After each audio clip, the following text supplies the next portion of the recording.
Sir మరికొద్ది రోజుల్లో భాద్రపద మాసం వస్తుంది, వినాయక చవితి పండగ కూడా రాబోతోంది. అయితే ఈ వినాయక చవితి పండగకి సంబంధించి పవన్ కళ్యాణ్ గారు, పిఠాపురం ఎమ్మెల్యే పవన్ కళ్యాణ్ గారు కొన్ని సంచలనమైనటువంటి వ్యాఖ్యలు చేశారు, కొన్ని వాటికి పిలుపునిచ్చారు కూడా. అదేంటంటే మట్టి వినాయకుడినే ఖచ్చితంగా మనం వాడాలి ఆ పూజకి సంబంధించి. ఎందుకంటే పర్యావరణ హితంగా మనము డెఫినెట్ గా మన పూజలు కానీ మన ఉత్సవాలు కానీ ఉండాలి, తద్వారా ఎటువంటి ఇబ్బంది లేకుండా ఉంటుంది పర్యావరణానికి అనేది ఆయన థాట్ ప్రాసెస్. అది కరెక్ట్ కూడా.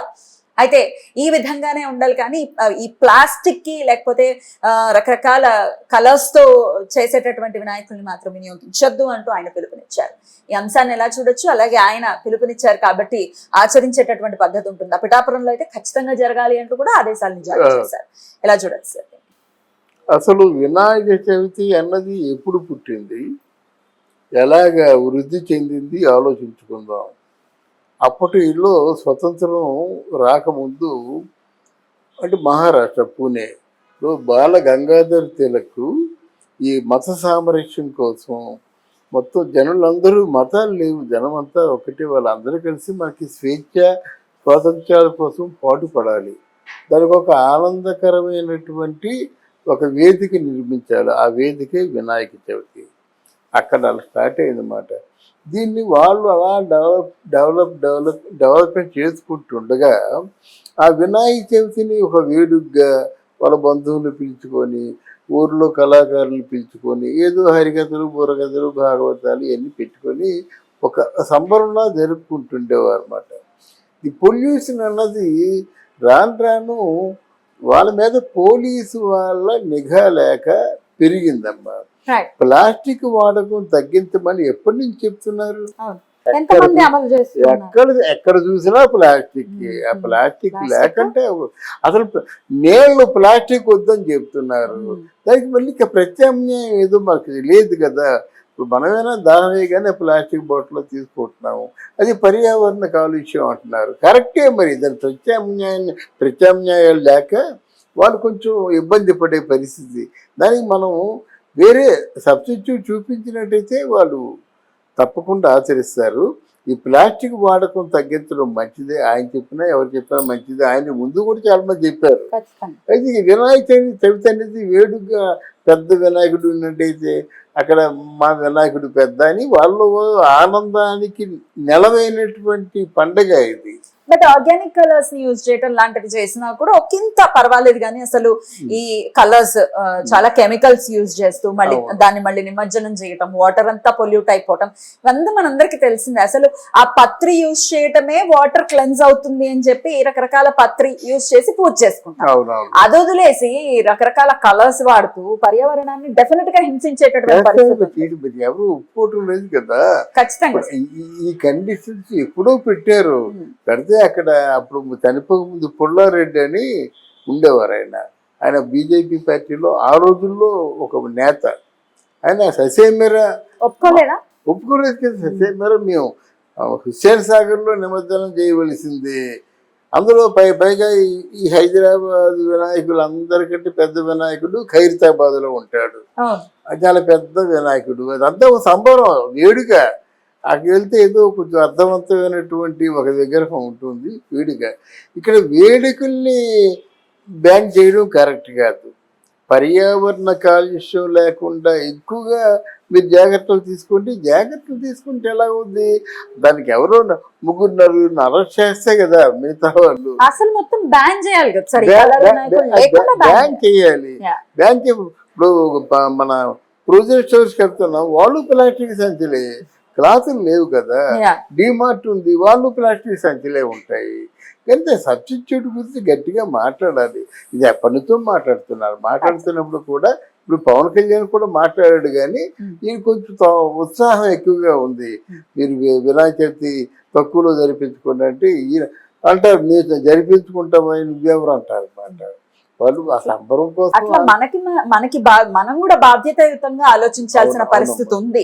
ఇప్పుడు ఇంత పొల్యూషన్ పెరిగిపోయింది ఇక్కడ అక్కడ అని కాకుండా ఢిల్లీలో చూస్తున్నాం ఎంత పొల్యూషన్ పెరిగిపోయి ఆక్సిజన్ సెంటర్స్ కూడా వెలిసాయి. అట్లాంటి దయనీయమైన పరిస్థితి మనం ఎందుకు చేతిలో తెచ్చుకోవాలి? చక్కగా మట్టి వినాయకుడిని ఖచ్చితంగా వినియోగించుకోవచ్చు. ఇక ప్రసాద వితరణకి సంబంధించి కూడా ఈ బటర్ పేపర్స్ యూజ్ చేయకుండా ఈ ఆకు బుట్టల్లో పెట్టమని బానే ఉంటుంది. దీని మీద ఎవరు ఆన్లుకరుగా ఉండి దాన్ని బ్యాన్ చేసేది ఎవరు? అది కావాలి. తర్వాత సంబరాలని మాత్రం ఆపు చేయకూడదు. ఆపు చేసినా ఆయన ఫెయిల్ అవుతాడు. సంబరాలను ఆపు చేయకూడదు. అది మానసిక వికాసం కోసం వాళ్ళందరూ సందడి చేసుకునే సందర్భం. దాని మీద బ్యాన్ చేయడం కరెక్ట్ కాదు.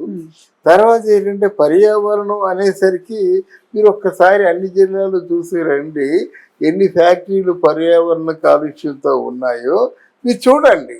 అంతేగాని ఒక స్టేట్మెంట్ తో ఇది సద్దు మొగిలిపోయేది. అట్లీస్ట్ ఇది మన చేతిలో ఉంది కదా, అలా అయినా ఆలోచించాలి కదా.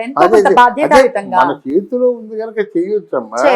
ఇప్పుడు విద్యులు చేస్తారు, చదువుకున్న వాళ్ళు చేస్తారు. కనీసం 5,000 రూపాయలు వినాయకుడి గణపతి ఎందుకు డాడీ అంటారు.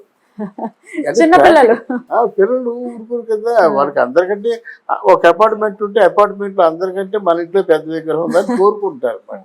ఇలాంటి ప్రాక్టికల్ ప్రాబ్లమ్స్ కి పోనీ ప్రభుత్వమే మట్టి వినాయకులు ఇచ్చే పరిస్థితి కొన్నాళ్ళు వచ్చింది.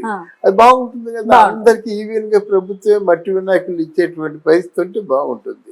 ఒక పక్క వినాయకులు తయారు చేసే వాళ్ళు ఉంటారు, ఒక 2,000 మంది 5,000 మంది ఉంటారు.